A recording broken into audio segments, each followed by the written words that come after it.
과거를 모두 잊고 다른 환경에서 살 것이고 과거의 기억 또한 점점 잊혀져 가고 있다. 유년 시절 초딩 1학년 여아가 그 당시 1970년 후반 깡촌음성으로 농사일꾼 볼모로 끌려갔다. 마이너스 계모의 여동생의 진 계모의 빚 때문이었다. 몇 년이란 세월이 지나 볼모 여아를 국민학교 전학을 시켜야 하는데 계모는 전학 수속을 안 하겠다며 낯가림 심한 초딩 4학년에게 내 동생이니 내가 하든 말든 알아서 하라며 안 그러면 학교 못 보낸다는 협박에 수속을 마쳤다. 교무실 아니 학교까지 갔다 왔다 망설임을 수없이 한돼 동생을 위한 것이란 생각에 강한 결심으로 할 수 있었던 것 같다. 그 추운 한겨울에 인천 수봉공원 산꼭대기 여기저기를 뒤지며 돌아다니는 초딩 남아가 있었다. 누군가가 여기서 본 것 같다는 말을 했기 때문이었다. 마이너스 시뻘건 연탄 집게로 머리며 다리며 안 가리고 두들겨 맞으며 대문 밖으로 쫓겨나는 어린 여아의 모습은 실오라기 하나 걸치지 않은 벌거벗겨진 상태였다. 그 여아는 빚 대신 볼모 생활하며 학교를 다니지 못하다가 이제 겨우 학교를 다니기 시작한 아이였는데 연탄불을 제때 갈지 않았다는 이유에서이다.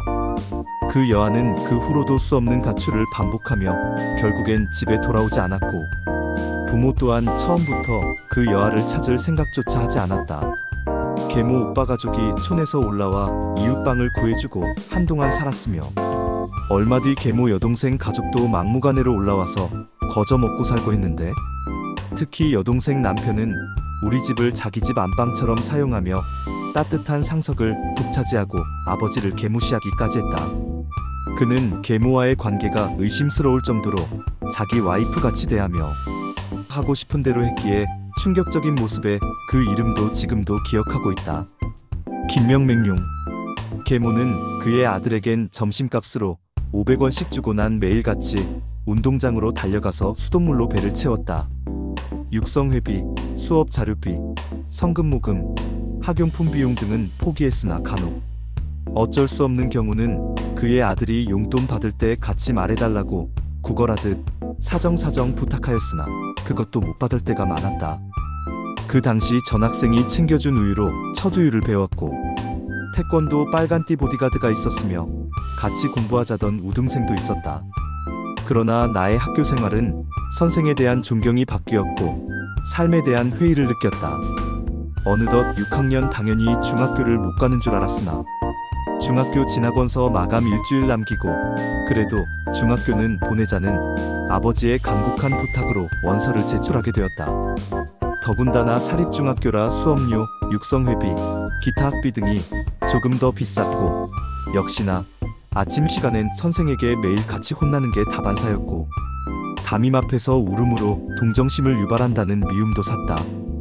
그나마 조금 컸다고 신김치지만 도시락은 스스로가 챙겼다. 그러던 중에 1학년 1학기가 마치는 여름방학쯤 빈몸으로 인천에서 부산으로 야반도주하는 일이 발생하게 된 것이다.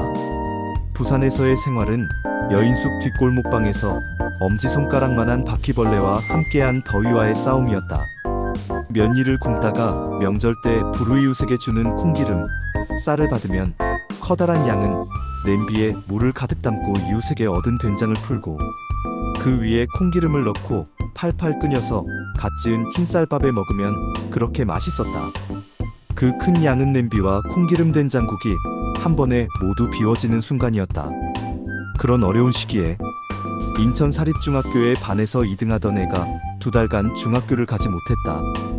국영수 기초가 무너지는 순간이었다. 마이너스 그의 아들을 중학교 학비만큼 드는 사립병설 국민학교를 입학시키기 위해서였다.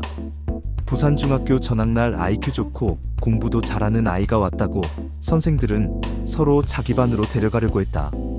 그러나 단순하고 시키는 대로만 하던 숫기 없는 아이에겐 학교의 교육 시스템에 따라 운동장에 풀어놓아서 그에 따라 놀았기에 더군다나 2달의 휴학 시간은 너무나 영향이 컸다.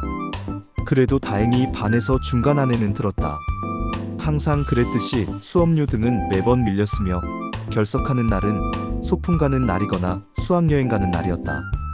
수학여행도 학교에서 무료로 보내준다고 해도 계모가 가지마라고 하여 못 갔었다. 그녀는 어리고 앳된 중학교 2학년 남아 앞에서 울면서 무릎 꿇고 두 손 삭삭 빌며 용서해달라는 안타까운 모습을 보였다. 마이너스 이 집에서 나가주세요. 아버지하고 다 상의된 것입니다. 란 말에서였다.